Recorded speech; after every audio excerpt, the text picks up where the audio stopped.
Hi, welcome to my show, Live Talk. I'm Dr. Taylor. I'm going to be talking about fibroid today and how it is affecting a large percentage of African American women throughout the United States, including myself. We're going to talk about the pros and the cons of fibroids, the type of foods that you can help to minimize fibroids. We're going to talk about how to maintain iron in your body while you're going through the Weight Watch and See is what a lot of doctors call it, as an alternative to surgery in relations to fibroids, and just staying overall healthy throughout the process.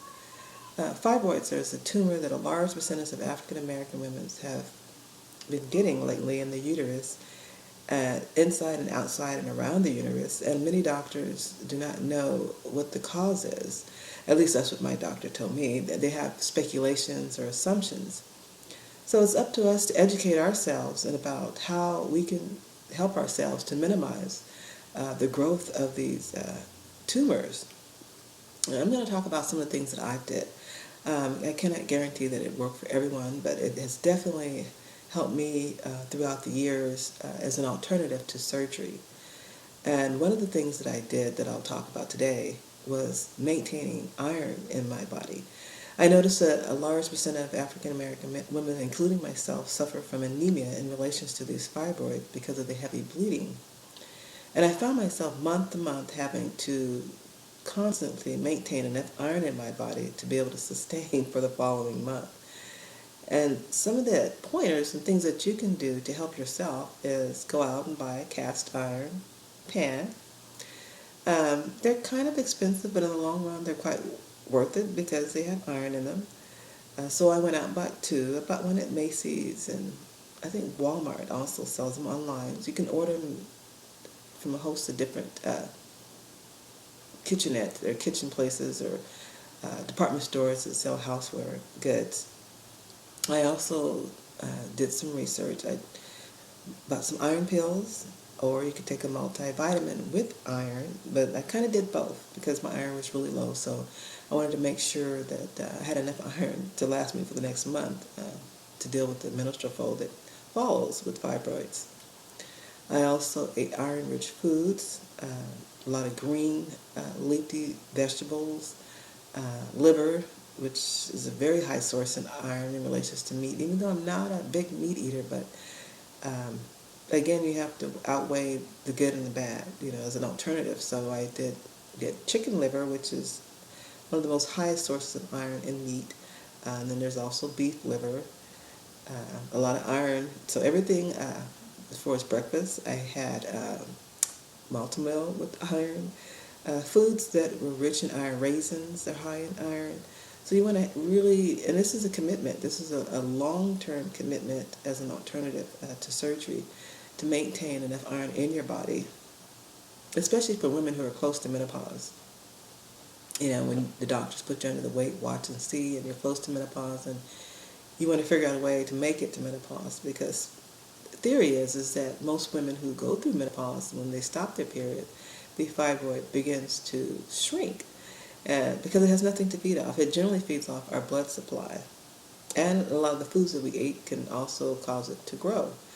So when you're getting close to menopause, it's a good idea to figure out what it is that's causing your fibroid to grow. A lot of times when you go to the doctor, you notice sometimes it's gotten smaller, sometimes it's gotten larger.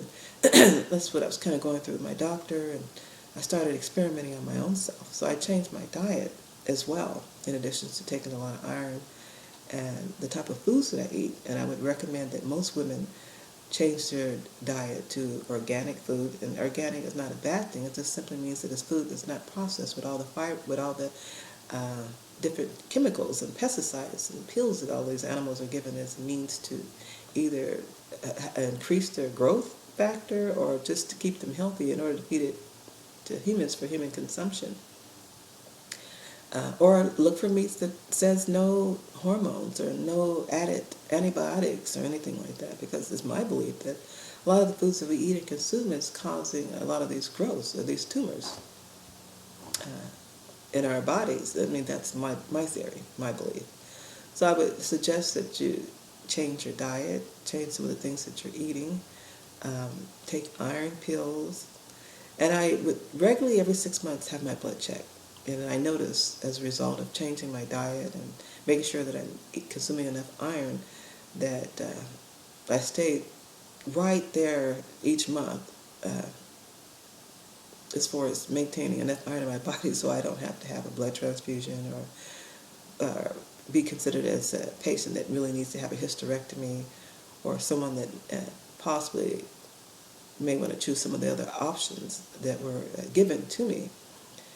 Because when you get close to menopause, once the blood supply cuts off and you're eating a more healthier diet, I noticed for myself, I didn't feel the fibroids anymore. I had a very small one, which is about 1 centimeter.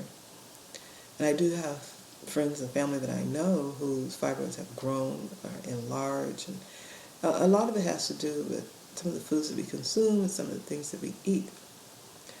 Next Monday, I'll actually talk about different type of foods that we can eat to help reduce fibroids. So stay tuned, and thanks for watching this segment on fibroids and how it's affecting many women, actually, even other women of different races, and how we can conquer this on a more of a health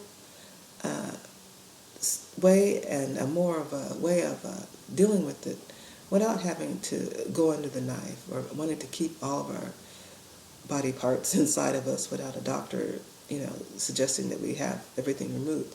I mean, there's an alternative, but there's also a commitment to you and a commitment to yourself to change the way we eat and the way we think and the things that we put into our bodies to maintain better health. Thank you for watching this segment of Life Talk, and I will talk with you next Monday, and we will talk about further things that we can do, some of the pros and cons, some of the foods and the healthy ways of eating to keep ourselves and our bodies more healthier.